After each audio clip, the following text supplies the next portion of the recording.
L'information a été donnée cet après-midi lors d'un point de presse animé par le ministre malien des Affaires étrangères, Abdoulaye Diop, en présence de ses homologues nigériens et burkinabés. Le colonel Sadio Kamara, ministre malien de la Défense, était aussi de la partie. Le point de presse dont voici la teneur. Charte du Liptako Gourma instituant l'alliance des États du Sahel entre le Burkina Faso, la République du Mali et la République du Niger.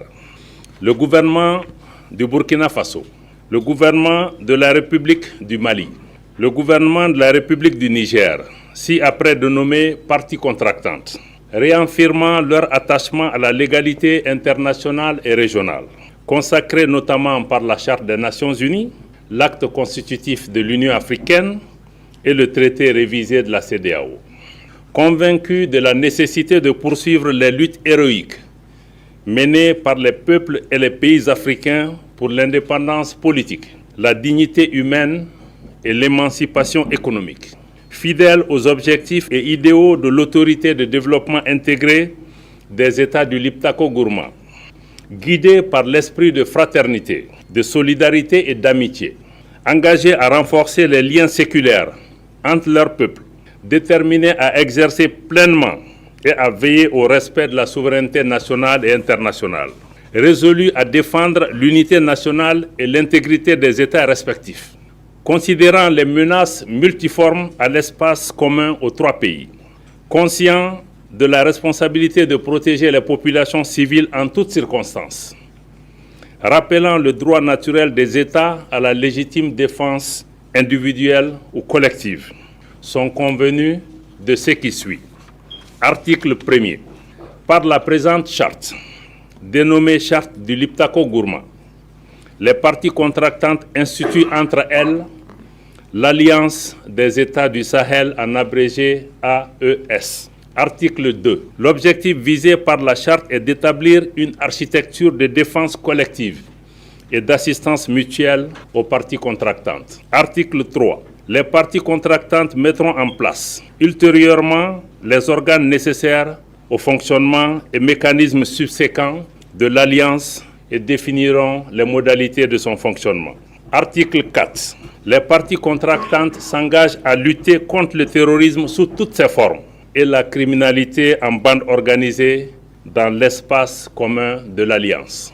Article 5. Les parties contractantes œuvreront en outre à la prévention, la gestion et au règlement de toute rébellion armée ou autre menace portant atteinte à l'intégrité du territoire et à la souveraineté de chacun des pays membres de l'Alliance, en privilégiant les voies pacifiques et diplomatiques et en cas de nécessité à user de la force pour faire face aux situations de rupture de la paix et de la stabilité.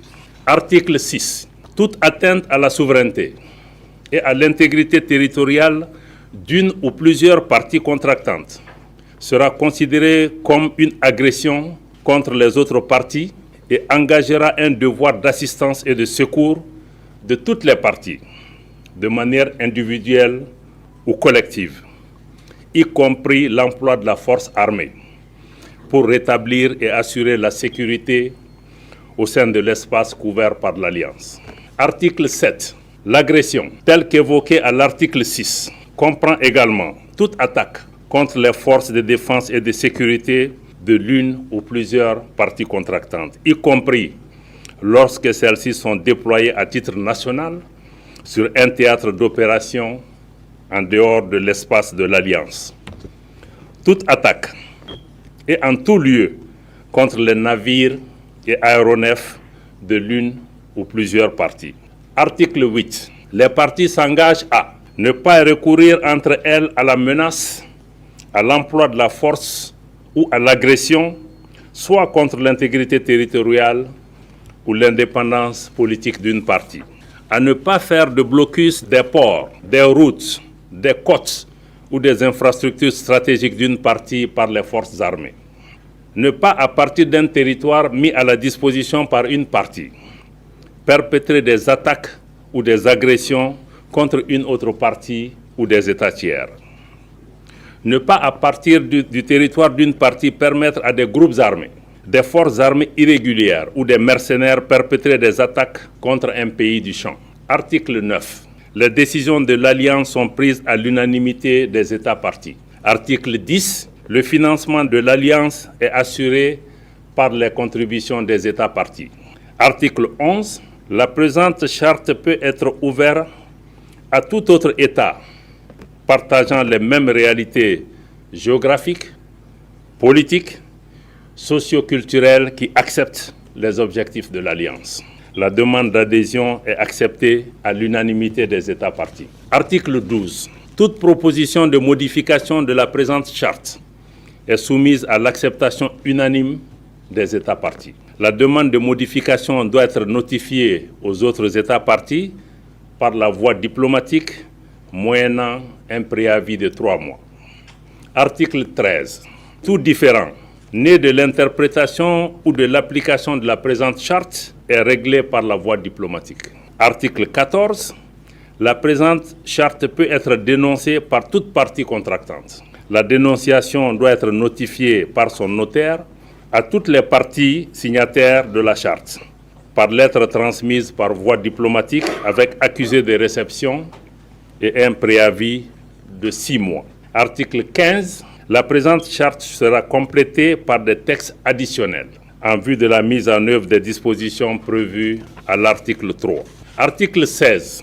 Les parties acceptent les termes de la présente charte qui entre en vigueur dès sa signature par toutes les parties. Article 17. La République du Mali, désignée dépositaire de la présente charte, transmet les copies certifiées aux autres États parties. Le dépositaire reçoit et soumet à la décision unanime des États parties toute nouvelle demande d'adhésion à l'Alliance, conformément aux dispositions prévues à l'article 11 de la présente charte. Fait ce jour, 16 septembre 2023, pour le Burkina Faso, le président de la transition, chef de l'État, le capitaine Ibrahim Traoré.